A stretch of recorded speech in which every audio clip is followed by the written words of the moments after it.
Assalamualaikum warahmatullahi wabarakatuh. Selamat pagi anak-anak, jumpa lagi dengan Siti. Pada pertemuan kali ini kita masuki tema 8 Praja Muda Karana, subtema 3 Aku Suka Berpetualang, pembelajaran 1, 2, dan 3.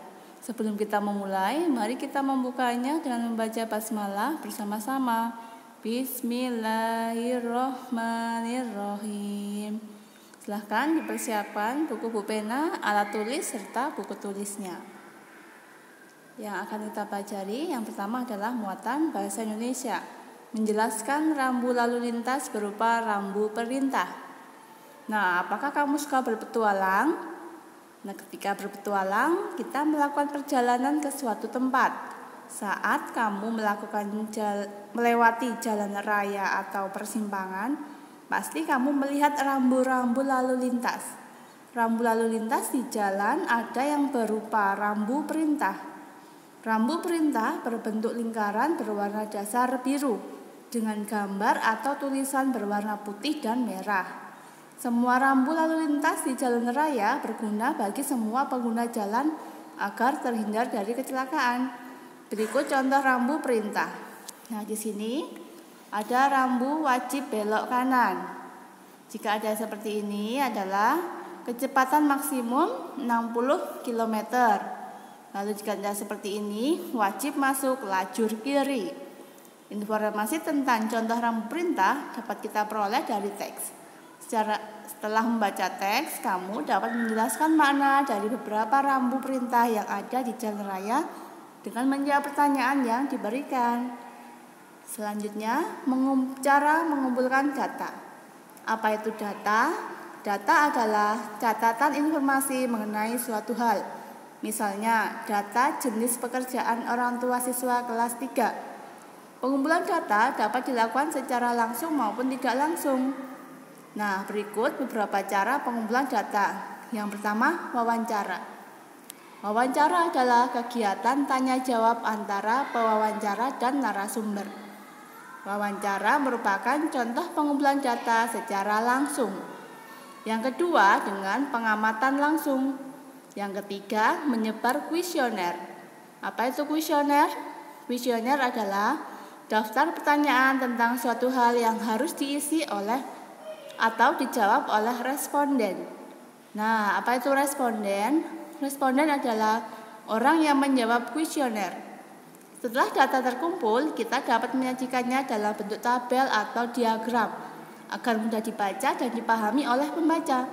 Berikut contoh tabel hasil wawancara jenis pekerjaan orang tua beberapa orang siswa.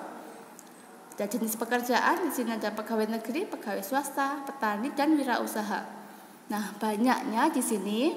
Untuk pegawai negeri ada 1, 2, 3, 4, 5-nya di sini. 3, berarti 8. Dan seterusnya. Selanjutnya, menghias gambar dengan unsur rupa. Unsur rupa digunakan untuk menyusun karya, salah satunya karya dekoratif. Tentu masih ingat unsur rupa terdiri atas titik, garis, bidang, dan warna. Keempat unsur rupa tersebut dapat juga digunakan untuk menghias gambar berupa bidang lain yang lebih besar. Nah, cara menghiasnya yaitu dengan mengisi bidang yang lebih besar dengan unsur rupa.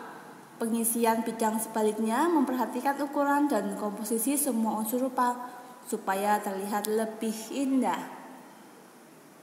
Selanjutnya, makna semboyan Bhinneka Tunggal Ika di lingkungan sekolah.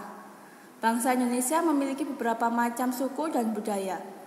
Perbedaan tersebut tidak menghalangi bangsa Indonesia untuk tetap bersatu, mempertahankan negara kesatuan Republik Indonesia.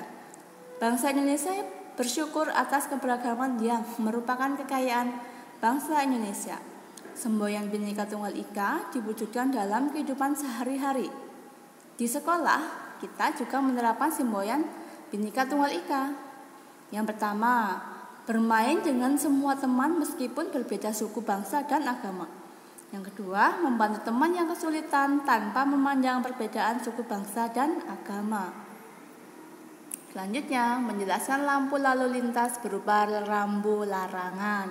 Nah, selain rambu perintah tadi dan juga rambu peringatan, ada juga rambu larangan.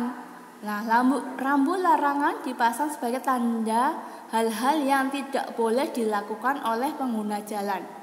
Larangan ini diberikan demi keselamatan pengguna jalan dan juga demi menjaga ketertiban jalan raya. Rambu ini memiliki warna dasar putih dan warna gambar atau tulisan berwarna merah dan hitam. Berikut contohnya, ada huruf S lalu disilang, berarti sini tidak boleh berhenti. Lalu ini tidak boleh parkir, dan di sini dilarang mendahului. Dan gambar atau tulisan berwarna hitam, contoh rambu peringatan antara lain sebagai berikut. Di sini ini adalah penyempitan jalan, lalu seperti ini tikungan ke kiri, dan di sini jalan licin. Tentunya anak-anak sering ada beberapa gambar di sini yang pernah dilihat ya. Selanjutnya, membaca data yang disajikan dalam bentuk diagram. Nah, data yang telah dikumpulkan dapat disajikan dalam bentuk diagram. Penyajian data dalam bentuk diagram akan memudahkan pembaca memahami informasi dari data tersebut.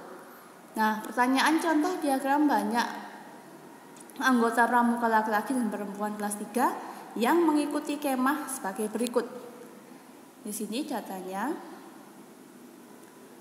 ya, ada ditebali di sini dikasih warna. Untuk banyak siswa laki-laki ada 10 dan siswa perempuan ada 8. Nah, dari diagram di atas kita dapat memperoleh informasi sebagai berikut. Banyak siswa laki-laki kelas 3 yang mengikuti kemah ada 10 siswa. Yang mana ini? Saat ini kan di blok semuanya, ya kan? Dari 1 sampai 10. Lalu banyak siswa perempuan ada 8, dari 1 sampai dengan 8. Nah, jumlah siswa laki-laki dan perempuan 10 tambah 8, 18. Sedangkan selisihnya hadis antara laki-laki dan perempuan 10 dikurangi 8, hasilnya adalah 2 siswa. Selanjutnya menggambar dekoratif. Kamu tentu mengetahui langkah menghias gambar dengan unsur rupa. Namun bagaimana cara menggambar dekoratif? Nah, menggambar dekoratif diawali dengan menggambar sebuah bidang yang berukuran besar. Setelah itu digambar bidang tersebut. Di dalam gambar bidang tersebut digambarkan lagi unsur-unsur rupa yang berukuran lebih kecil. Itu untuk menggambar dekoratif. Sekian dan terima kasih untuk hari ini, Senin 3 Mei 2021. Tugasnya halaman 168 sampai dengan 169, bahasa Indonesia dan matematika di kertas. Tetap semangat belajar dari rumah. Usaha akhiri. Wassalamualaikum warahmatullahi wabarakatuh.